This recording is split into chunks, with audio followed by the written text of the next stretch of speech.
2 papers కలిపి 265 madam. So అప్పుడు start చేస్తే ఇప్పుడు ఫినిష్ అయింది ఈ రోడ్. 149, 116. మీరు ఎప్పుడు ఫౌండేషన్ స్టార్ట్ చేశారు? ఫిజిక్స్‌కి అయితే సింగేజ్ వాడేవాళ్ళం madam. Hi guys, welcome to our channel ట్రాకుజీ తెలుగు. ఈరోజు మనకి వెరీ స్పెషల్ గెస్ట్ ఉన్నారు, Sudheer. Sudheer, can you please introduce yourself? నేను సుధీర్ కుమార్. నాకు మెయిన్స్‌లో 212 ర్యాంక్ వచ్చింది అండ్ అలాగే అడ్వాన్స్‌లో 154th ర్యాంక్ వచ్చింది. కంగ్రాచులేషన్స్ సుధీర్, మీరు ఎంత హార్డ్ వర్క్ చేస్తుంటే ఇంత మంచి ర్యాంక్ వచ్చి ఉంటుంది. సో మీకు ఫస్ట్ ఫీలింగ్స్ ఎలా ఉన్నాయి? మీరు ఆ ర్యాంక్ చూస్తూనే ఎక్స్పెక్ట్ చేశారా మీరు ఇలా వస్తుందని? అంటే అడ్వాన్స్ అయితే ఓ 200 వరకు వస్తుందని ఎక్స్పెక్ట్ చేశాను మేడం. ఓకే, మెయిన్స్ అంత ఎక్స్పెక్ట్ చేశాను. మెయిన్స్ లో అంతే ఎక్స్పెక్ట్ చేశారు మీరు. ఎందుకు పేపర్ కొంచెం బాగా వెళ్ళలేదా మీకు? అంటే మెయిన్స్ ఫస్ట్ అటెంప్ట్లో అయితే కొంచెం పేపర్ అనుకున్నంత ఈజీగా రాదండి, కొంచెం లెందీగా వచ్చేసరికి కొంచెం అక్కడ ఇబ్బంది అయింది madam. Mains Okay. First second session కొంచెం మామూలుగానే వెళ్ళింది, ఫ్రీగానే అయిపోయింది. అడ్వాన్స్ సెకండ్ పేపర్ కొంచెం టెన్స్గా ఫీల్ అయ్యాను. అంటే పేపర్ బాగా లెందీగా రావడం వల్ల మళ్ళీ కొన్ని క్వశ్చన్స్ స్ట్రక్ అయిపోయాయి మేడం.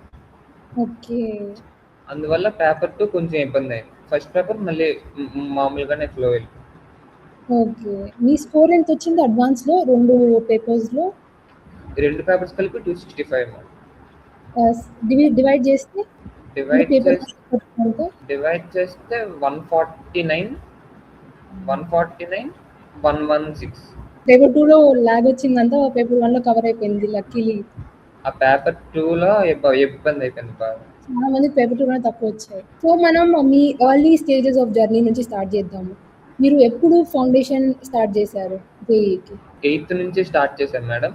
అంటే 8th, 9th, 10th 3 years first basics నేర్చుకుంటే దాని తర్వాత మనకి ఇంటర్కి ఈజీ అవుతుంది మేడం. కొంచెం కొత్త టాపిక్స్కి మనకు బేసిక్స్ ఉండడం వల్ల కొంచెం ఈజీగా నేర్చుకోగలం, లేకపోతే ఇబ్బంది అవుతుంది. నిజమే. మేము కూడా అందుకే ఫస్ట్ పిల్లలకి 8th నుంచి ఇప్పుడు ఫౌండేషన్ స్టార్ట్ చేస్తున్నాం. ఎందుకంటే మనం ఒక బిల్డింగ్ కట్టాలంటే కింద ఫస్ట్ సిమెంట్ బాగా వేయాలి కదా. సో మీరు 8th లో ఎలా ప్రిపేర్ అయ్యారు? మరి అంత హై కాకుండా జస్ట్ మామూలు లెవెల్లో వాళ్ళు క్వశ్చన్స్ అవి ఇచ్చేవాళ్ళు, అవి చేసేవాళ్ళు అంతే. పెద్దగా ఏం లేదు, కానీ ఫౌండేషన్ అయితే వెళ్ళలేదు. అసైన్మెంట్స్ అవి ఇచ్చి రిఫరెన్స్ బుక్స్ రికమెండ్ చేసేవారు. ఏ బుక్స్ మీరు చదివారు 8th లో? 8th లో ఫిజిక్స్కి అయితే సింగేజ్ వాడేవాళ్ళం మేడం. ఓకే, ఫిజిక్స్ అయితే సింగేజ్ వాడారు. Cengage HC Verma. First HC Verma complete చేసిన తర్వాత సింగేజ్ అలా వెళ్ళేవాళ్ళం. నైస్. మ్యాథ్స్ కి అయితే సింగేజ్. కెమిస్ట్రీ ఓపిట్ and GRB award. GRB is also very famous book. HC Verma కష్టం అంటారు, మీకు కష్టం అనిపించింది చదివేటప్పుడు? HC Verma basic madam. అంటే జస్ట్ కాన్సెప్ట్ క్లారిటీ రావడం కోసం హెచ్సి వర్మ వాడతారు. దాని తర్వాత ఇంకా అడ్వాన్స్ గా వేరే బుక్స్ వాడతారు. ఓకే. ఇవి ఓన్లీ 8th, 9th, 10th వరకు మేడం. దాని తర్వాత 11th, 12th కి ఇవి పెద్దగా యూజ్ అవ్వవు, జస్ట్ ఫౌండేషన్ కి ఇవి వాడాలి. సో 8th నుంచి మీరు లైక్ సమ్మర్ హాలిడేస్ లో కూడా చదివించేవాళ్ళు మీ పేరెంట్స్? పేరెంట్స్ చెప్పేవాళ్ళు మేడం, ఇలా అంటే నీలో క్యాపబిలిటీ ఉంది, బాగా చదవని చెప్పేవాళ్ళు. Okay, nice. మీకు ఎంకరేజింగ్ పేరెంట్స్ ఉండాలి, అప్పుడే మీ మైండ్ ప్రెషర్ తీసుకోరు. మీరు 9th లో ఎలా చేశారు మరి? 9th సేమ్ ఇలాంటి బుక్స్ చదివారా లేకపోతే మీరు అప్గ్రేడ్ చేసుకున్నారా? అంతే మేడం. 8th, 9th, 10th ఇంక ఇవే మేడం. అలా ఈ 3 బుక్స్ కొత్త రెఫరెన్స్ ఏం తీసుకోలేదు, ఈ 3 బుక్స్ మీద డిపెండ్ అయ్యారు. ఈ బుక్స్ మీద డిపెండ్ అయ్యారు. మళ్ళీ వాళ్ళు ఎగ్జామ్స్ పెట్టేవాళ్ళు మేడం, సాటర్డే సండేస్ కూడా ఎగ్జామ్స్ ఉండేటివా మీకు? అంటే మంత్ కి 2 times అలా. మీరు అంత చిన్న ఏజ్ లో స్ట్రెస్ రిలీఫ్ కోసం ఏం చేసేవాళ్ళు? 8th, 9th, 10th లో గేమ్స్ అవి బాగా ఆడేవాళ్ళం మేడం. చదువు అంటే చాలా కష్టం అయిపోద్ది అంత చిన్న ఏజ్ లో. సో మీరు 10th కి వచ్చినప్పుడు బోర్డ్స్ ని ఇంకా ఎగ్జామ్ ని జేఈ ప్రిపరేషన్ ని ఎలా మేనేజ్ చేశారు? 10th లో 3 months, అంటే 10th స్టార్ట్ అయిన 4 months తర్వాత నుంచి ఇంకా జేఈ పూర్తిగా ఆపేసి మొత్తం బోర్డుకే అయిపోయింది. 10th లాస్ట్ 4-5 months మొత్తం బోర్డుకే, ఇంకా జేఈ ప్రిపరేషన్ ఇంకేం లేదు మేడం. పూర్తిగా ఆపేసారు, పూర్తిగా బోర్డు. ఏపీ స్టేట్ బోర్డే కదా మీరు? AP state board math level ఇంకా జేఈ ఫౌండేషన్ మ్యాథ్ లెవెల్ ఎలా ఉండేది? ఓకే, అంటే ఫౌండేషన్ లైక్ మీరు జేఈ ఫౌండేషన్ చదివారు కదా? ఫౌండేషన్ అయితే అది సరిపోద్ది మేడం. అంటే బట్ ప్రాబ్లమ్ స్టైల్ మారుతుందేమో కదా జేఈకి. ప్రాబ్లమ్ స్టైల్ మారుతుంది. ఇక్కడ ఇంకా థింకింగ్ ఎక్కువ కావాలి. అదే థింకింగ్ ఎక్కువ కావాలి జేఈ. సో మీరు నాకు ఆల్రెడీ ఫౌండేషన్ ఉన్నింది కాబట్టి మీకు ఫిజిక్స్, కెమిస్ట్రీ, మ్యాథమెటిక్స్ పెద్ద డిఫికల్ట్ అనిపించిండదు బోర్డ్స్‌కి. అవును. సో మీరు ఆపడం కూడా రైట్ స్ట్రాటజీ బోర్డ్స్‌కి ముందు. ఎందుకంటే బోర్డ్స్ చాలా సీరియస్‌గా తీసుకుంటారు బోర్డ్ మార్క్స్ వచ్చేసి. మీకు జోసాలో తీసుకుంటారు, ఇంకా దీంట్లో కూడా తీసుకుంటారు. అవును. That's very nice. సో మీరు 10th నుంచి 11కి ట్రాన్సిషన్ ఎలా చేశారు? జేఈ ప్రిపరేషన్ ఆపేశారు కదా మీరు ఒక 6 మంత్స్ అలా. ఆపేసి. దాని తర్వాత మళ్ళీ ఎలా మీరు గెట్ బ్యాక్ చేశారు మెయిన్స్ ఇంకా అడ్వాన్స్ ప్రిపరేషన్? అంటే మనకి first year syllabus 8th, 9th, 10th చెప్పేది ఫస్ట్ ఇయర్ సిలబస్ మాత్రమే చెప్తారు మేడం. కాబట్టి మనకి పికప్ చేసుకోవడానికి పెద్ద టైం పట్టదు. అంటే మనం ఆల్రెడీ అవి చదువుకున్నాం కాబట్టి ట్రాన్సిషన్ స్మూత్ అయిపోతుంది మేడం. చెప్పిన టాపిక్స్ మళ్ళీ చెప్తారు, మీకు ఆల్రెడీ తెలుసు కాబట్టి ఆ రివిజన్ మీకు ఆల్రెడీ అయిపోతుంది. మీరు రోజుకి ఎన్ని గంటలు పెట్టేవాళ్ళు ఫౌండేషన్ లెవెల్లో? రోజుకి 11th, 12th అయితే మార్నింగ్ 6కి క్లాసెస్ స్టార్ట్ అయ్యాయి. క్లాసెస్ స్టార్ట్ అయ్యేటివా teaching classes? 6 to 7:30 study hours. General దాని తర్వాత 8 o'clock నుంచి క్లాసెస్ ఉంటాయి మేడం. నైట్ మళ్ళీ 10 వరకు ఉంటాయి. 10 వరకు క్లాసెస్ ఉంటాయా? అంటే ఒక్కో క్లాసు 4 hours మేడం. 4 hours లో 2 hours class, 2 hours study hour. Okay, 4 hours 2 hours class, 2 hours study hour. చదివిన వెంటనే రివిజన్ చేసుకున్నారనుకో మీ మైండ్లో ఉండిపోద్ది, వెంటనే గుర్తుంటుంది బాగా. నిజమే. సో మీరు 11th క్లాస్లో ఏ బుక్స్ రెఫర్ చేసుకునేవాళ్ళు? 11th లో ఫిజిక్స్కి అయితే ఇరుడో, పాత్ఫైండర్. ఇరుడో చాలా కష్టం అంటారు కదా, మీరు ఎలా ఫీల్ అయ్యారు? ఇరుడో అంటే మా ఫిజిక్స్ సార్ మమ్మల్ని కొంచెం బాగా ఎంకరేజ్ చేసేవారు మేడం. అందువల్ల మాకు ఆ ప్రాబ్లమ్స్ పెద్దగా టఫ్ అనే అనిపించేవి కాదు. మాకు 8th, 9th, 10th లో మా ఫిజిక్స్ సార్ అయితే బేసిక్స్ మీద కాన్సన్ట్రేట్ చేయమని చెప్పేవారు మేడం. అంటే ఎక్సెస్ టఫ్ క్వశ్చన్స్ ఏం కాకుండా ఓన్లీ బేసిక్స్ మాత్రం స్ట్రాంగ్ గా ఉండేలా చెప్పేవారు మేడం. అంతే కదా. బేసిక్స్ మీద మీరు ఎంత ఇంపార్టెన్స్ ఇచ్చారు మీరు ప్రిపరేషన్ టైంలో? అది పూర్తిగా ఫుల్ కాన్సన్ట్రేషన్ అదే మొత్తం ఆ బేసిక్స్ మీద ఉండేది మేడం. ఎందుకంటే ఫౌండేషన్ స్ట్రాంగ్ ఉండాలి కాబట్టి బేసిక్స్ ఖచ్చితంగా ఇది ఉండాలి. నిజమే. 8th, 9th, 10th first basics బాగుంటే మనం 11th, 12th లో ఈజీగా పికప్ అయ్యి కొంచెం టఫర్ సైడ్ వెళ్ళొచ్చు. మీరు 11th లో ఫిజిక్స్ టీచర్ ని కన్సల్ట్ చేసేవాళ్ళు ఇరుడో చేయడానికి?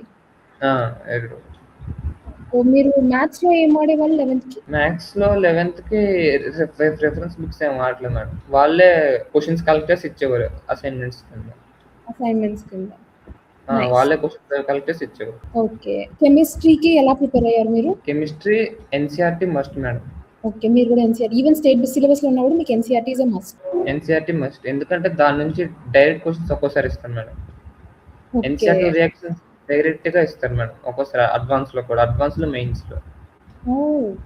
ఎందుకంటారు కెమిస్ట్రీ డైరెక్ట్ గా ఇస్తారని?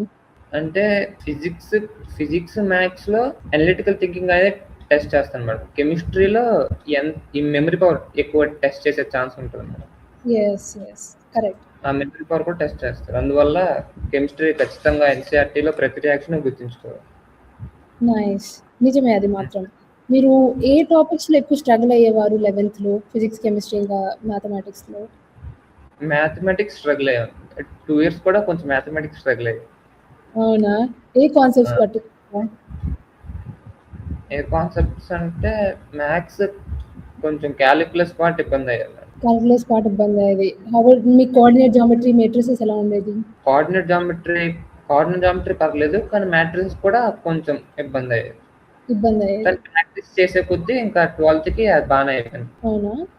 సో మీకు మెట్రిసెస్ ఇంకా క్యాల్కులస్ మీద ఎక్కువ టైం పెట్టింటారు 11th లో. ఎక్కువ టైం పెట్టారు. కెమిస్ట్రీలో మీరు మెమరైజేషన్ కి స్ట్రగుల్ అయ్యే వాళ్ళ? అంటే ప్రతిరోజు ప్రాక్టీస్ చేయడం వల్ల కెమిస్ట్రీ పెద్దగా స్ట్రగుల్ అయ్యే వెళ్ళాం. అంటే ప్రతిరోజు చదువుతుంటే ఆటోమేటిక్ గా గుర్తుండిపోతుంది. మరి స్పెషల్ గా గుర్తించుకోవాల్సిన అవసరం లేదు. ప్రాక్టీస్ చేస్తుంటే షార్ట్ నోట్స్ అవి రాసుకొని అది రోజు చదువుతూ ఉంటే గుర్తుండిపోతుంది. నిజమే. మీరు రోజు పొద్దున లేచి చదివే ఫస్ట్ సబ్జెక్ట్ ఏంటి? అంటే ఫస్ట్ ఇయర్ లో అయితే అది సిచ్యువేషన్ బట్టి ఉండేది మేడం. కొన్ని సార్లు మ్యాథ్స్, ఫిజిక్స్, కెమిస్ట్రీ 3 ఆ సిచ్యువేషన్ బట్టి. అంటే ఆ ప్రెసెంట్ ఉన్న టాపిక్స్ లో ఏది కొంచెం కరెక్ట్ గా అర్థం కాలేదు, ఇంకా దీని మీద వర్క్ చేయాలి అనిపించిన టాపిక్ పొద్దున్న స్టడీ అవర్స్ లో చదివేవాళ్ళం. Okay. Makes sense. Makes sense. So, మీరు మనం 12థ్ గనక వచ్చామనుకో, మీరు 11థ్‌లో అయినా దేని మీద ఫోకస్ పెట్టారు? మెయిన్స్ ఆర్ అడ్వాన్స్ మీద ఎక్కువ పెట్టారు? మీరు అడ్వాన్స్ మీద పెట్టుంటారు గదా! మొత్తం అడ్వాన్స్ మీద పెట్టాను. మెయిన్స్ మీరు ఎన్ని మంత్స్ ముందు స్టార్ట్ చేశారు చదవడం? మెయిన్స్ ఓ 1.5 మంత్ ముందు నుంచి ఇంకా పూర్తిగా మెయిన్స్ అయిపోయాయి. మెయిన్స్ మీద పెట్టారు. మెయిన్స్ మీద. సో, అడ్వాన్స్‌కి మీరు సెకండ్ ఇయర్‌లో ఎలా అదే 12థ్ క్లాస్‌లో మీరు ఎలా ప్రిపేర్ అయ్యారు అడ్వాన్స్‌కి? అడ్వాన్స్ 12థ్ క్లాస్ అంటే మాకు నెంబర్ ఆఫ్ టెస్ట్స్ బాగా ఎక్కువ పెట్టేవారు మేడం. అంటే ప్రాక్టీస్ కోసం. ఎందుకంటే మీకు ఆల్రెడీ 11థ్‌కి సిలబస్ అయిపోయింది కాబట్టి 12థ్‌లో మీకు ఎక్కువ నెంబర్ ఆఫ్ టెస్ట్ మీద ఫోకస్ పెట్టారు. ఎక్కువ నెంబర్ ఆఫ్ టెస్ట్స్ అంటే ఆ ఎగ్జామ్ ఫియర్ లేకుండా ఎగ్జామ్‌ని ఎలా హ్యాండిల్ చేయాలి దాని గురించి నెంబర్ ఆఫ్ టెస్ట్స్ బాగా ఎక్కువ పెట్టేవారు మేడం. ఓకే. సో, ప్రాక్టీస్ చేయడం వల్ల అందులో ఎగ్జామ్ రాసిన తర్వాత మళ్ళీ చేసిన మిస్టేక్స్ ఏంటి? ఏ టాపిక్‌లో ఎక్కువ మిస్టేక్స్ చేస్తున్నాం? అవన్నీ మనం ఎగ్జామ్ అయిన తర్వాత అనాలిసిస్ చేసి చేసేవాళ్ళం. నైస్. మీరు ఏ బుక్స్ రిఫర్ చేసుకున్నారు 12థ్ క్లాస్‌లో? 12థ్ క్లాస్‌లో కెమిస్ట్రీకైతే ఇనార్గానిక్ జేడీలీ. ఓకే. ఆర్గానిక్ నోట్సే మేడం. అంటే సారు వేరే రిఫరెన్స్ బుక్స్‌లో అన్నీ చదివి అందులో పాయింట్స్ అన్నీ తీసి మాకు నోట్స్‌గా ఇచ్చేవాళ్ళు. ఓకే. ఫిజికల్ అట్కిన్స్ వాడేవారు మేడం. ఏది? Peter Atkins. Peter Atkins. Oh! That's also very good book. మళ్ళీ మ్యాథ్స్‌కి? మ్యాథ్స్‌కి ఏం లేదు మేడం. మ్యాథ్స్‌కి మీరు మీ సార్ ఇచ్చేవా అదే మీ ఇన్‌స్టిట్యూట్ మెటీరియల్ వాడింటారు. ఆ మెటీరియలే వాడతాం. ఫిజిక్స్‌కి? ఫిజిక్స్‌కి ఇరుడో పాత్‌ఫైండర్ రారండి. ఇప్పుడు పాత్‌ఫైండర్. మీకు స్టార్టింగ్‌లో స్ట్రగుల్ అయ్యేవాళ్ళా ఫౌండేషన్‌కొస్తూనే? సడెన్‌గా మీకు లెవెల్ కొంచెం పెరిగుంటుంది గదా! మ్యాథ్స్ లెవెల్ అవును. ఫౌండేషన్ చేసినప్పుడు. మీరు స్ట్రగుల్ అయ్యారా? మ్యాథ్ కానీ, ఫిజిక్స్ కానీ, కెమిస్ట్రీ కానీ? ఇనీషియల్‌గా ఫిజిక్స్ కొంచెం స్ట్రగుల్ అయ్యేవాడిని. ఫిజిక్స్, మ్యాథ్స్ కొంచెం స్ట్రగుల్ అయ్యేవాడిని. కెమిస్ట్రీ ఫిజిక్స్ కొంచెం బానే ఉండేది. ఫిజిక్స్, మ్యాథ్స్ కొంచెం స్ట్రగుల్ అయ్యేవాడిని. దాని మీద ఎక్కువ టైం స్పెండ్ చేస్తే అంటే కొంచెం కెమిస్ట్రీ కంఫర్టబుల్ కాబట్టి దానికి కొంచెం టైం తగ్గించి ఈ రెండిటికి ఎక్స్ట్రా టైం పెట్టి వర్క్ చేసేవాడిని. Nice. That is the best spirit. చాలా మంది మాకు కామెంట్స్ వస్తూ ఉంటాయన్నమాట. మీరు మా ఛానల్ చూసుంటే ఒక సబ్జెక్ట్‌లో స్టక్ అయిపోతారు. వాళ్ళకి అర్థం కావట్లేదు అంటారు. వాళ్ళ క్వెషన్ ఫార్మింగ్ ఎలా చేస్తున్నారు, కాన్సెప్ట్స్ అర్థం కావట్లేదని. So, demotivate అయిపోతుంటారు. మాకు అది చూసినప్పుడల్లా చాలా బాధేస్తుంది. సో, మీరు కూడా అలాంటి సిట్యుయేషన్‌లో ఉన్నారా ఎప్పుడన్నా? ఎన్ని సార్లు చదివినా కూడా ఈ కాన్సెప్ట్ నాకు ఎక్కట్లేదు. నేను సబ్జెక్ట్ సొల్యూషన్స్ చూసాను, అన్నీ చూస్తున్నాను. నాకు అర్థం అవ్వట్లేదు. సో, మీరు అలాంటి సిట్యుయేషన్‌లో ఎప్పుడన్నా ఉన్నారా? ఉన్నాను. కానీ తక్కువ. కానీ ఇంకా అలా అనిపించడం మళ్ళీ ప్రాక్టీస్ చేస్తే ఇంకా అలా అనిపించినా సరే ఇంకా ఏదైనా వస్తుంది కదా! ఏదన్నా ప్రాక్టీస్ చేస్తే ఏదన్నా వస్తుంది. బేసిక్స్ నుంచి రావాలి. మీకు ఒకవేళ కాన్సెప్ట్ రాలేదనుకో మళ్ళీ బేసిక్స్ నుంచి రావాలంతే. అవును. బేసిక్స్ నుంచి స్టార్ట్ చేస్తే ఖచ్చితంగా మీకు ఆ కాన్సెప్ట్ అయితే వస్తుంది. ఖచ్చితంగా వస్తుంది. That is very good. మీరు అడ్వాన్స్డ్ మెయిన్ స్ట్రాటజీ ఎలా ఉండింది మీది? మెయిన్స్ అయితే పూర్తిగా speed madam. Speed and accuracy. Speed and accuracy 2 బాగుండాలి madam. That is true. Speed అయితే ఖచ్చితంగా ఉండాలి. ఎందుకంటే అంత డిఫికల్ట్‌గా కూడా ఉండవు మెయిన్స్‌లో క్వెషన్స్. తక్కువ టైము మళ్ళీ కొంచెం ప్రెషర్ కూడా హ్యాండిల్ చేయగలం ఎగ్జామ్ ప్రెషర్. అంటే వరుసగా 2-3 క్వశ్చన్లు రాకపోయినా ఆ సెక్షన్ స్కిప్ చేయడమో లేదా ఆ సబ్జెక్ట్ స్కిప్ చేసి మిగిలిన సబ్జెక్ట్ స్టార్ట్ చేయడం అలా చేయాలి మేడం. ఆ 2 రావట్లేదని చెప్పి ఇంకా ఆలోచిస్తే మళ్ళీ ఇబ్బంది అయిపోతుంది. మీరు ఫస్ట్ ఏ సబ్జెక్ట్‌తో స్టార్ట్ చేశారు? మెయిన్స్ మ్యాథ్స్‌తో స్టార్ట్ చేశాను. మీకు భయం ఉన్న సబ్జెక్టే మీరు ఫస్ట్ స్టార్ట్ చేశారు. అంటే మ్యాథ్స్‌తో స్టార్ట్ చేస్తే అంటే మనకి ఒక క్లారిటీ వస్తుంది మేడం. అంటే ఫిజిక్స్, కెమిస్ట్రీ కొంచెం మనం స్పీడ్‌గానే చేయొచ్చు. కానీ మ్యాథ్స్ స్పీడ్‌గా చేయడానికి అవ్వదు మేడం. ఇది తెలిస్తే మనం ఎక్కడ స్పీడ్ అప్ అవ్వాలి ఏంటనే క్లారిటీ వస్తుంది కాబట్టి ఫస్ట్ మ్యాథ్స్‌తోనే స్టార్ట్ చేస్తాం. Good choice. తర్వాత ఫిజిక్స్ చేసేవాళ్ళా? తర్వాత ఇంకా అది ఫిజిక్స్, కెమిస్ట్రీ అనేది ఆ టైం బట్టి ఇంకా ఆ సిట్యుయేషన్ బట్టి మార్చేవాళ్ళం. నైస్. అడ్వాన్స్ స్ట్రాటజీ ఎలా ఉండేది? Advance strategy first 60 minutes maths madam. Next 40 minutes chemistry. తర్వాత physics. Next 50 minutes physics. Okay. ఇదంతా చేస్తే 30 మినిట్స్ మిగులుతుంది మేడం. 2 పేపర్స్ అలానే చేశారా? ఫస్ట్ పేపర్, సెకండ్ పేపర్‌కి? బోత్ వేస్ అలాగే చేస్తాం. ఇదంతా చేస్తే 30 మినిట్స్ మిగులుతుంది. ఆ 30 మినిట్స్ ఇంకా ఏ సబ్జెక్ట్ అయితే స్కోరబుల్ ఉంటుందో ఆ సబ్జెక్ట్ చేసేవాడిని. మీరు మీరు ఏ సబ్జెక్ట్‌లో అన్నా బాగా ఎక్సెల్ అయ్యారా ఎగ్జామ్‌కి వచ్చేదానికి? కెమిస్ట్రీ నా స్ట్రాంగర్ సైడ్ అని చెప్పచ్చు మేడం కెమిస్ట్రీ. నైస్. మీరు ఒలింపియాడ్స్ లాంటివి ఏమన్నా చేశారా? అవును మేడం. ఈ ఎన్ఎస్సిఎస్ రాసాం madam. NSCC, NSCP, NSCC national wow! Science olympiad. అదే మ్యాథ్స్ కాకుండా ఫిజిక్స్, కెమిస్ట్రీ, ఆస్ట్రానమీ రాసాను మేడం. Physics, chemistry, astronomy. మీరు ఎంత లెవెల్ వరకు వెళ్లారు? ఆస్ట్రానమీ, కెమిస్ట్రీ సెకండ్ లెవెల్కి వెళ్ళాం madam. Congratulations. Thank you.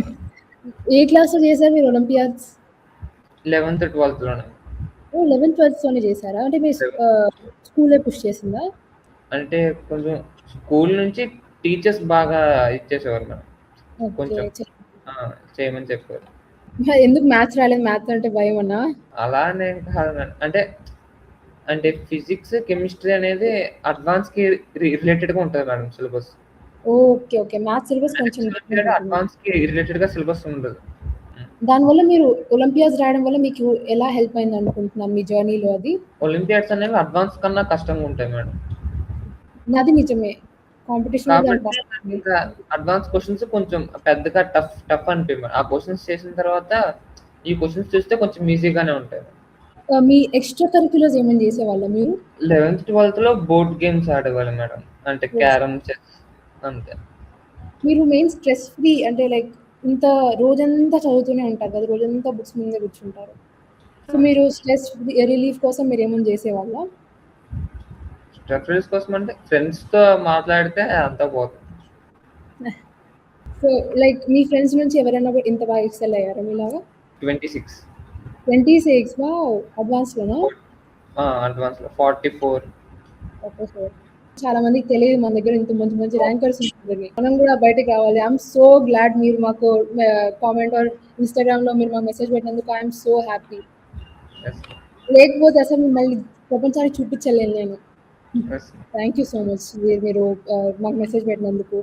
Question వచ్చేసి మీరు జేఈఈ 2027 ఆస్పిరెంట్స్‌కి మీ సజెషన్ ఏంటి? ప్రిపరేషన్ స్ట్రాటజీకి?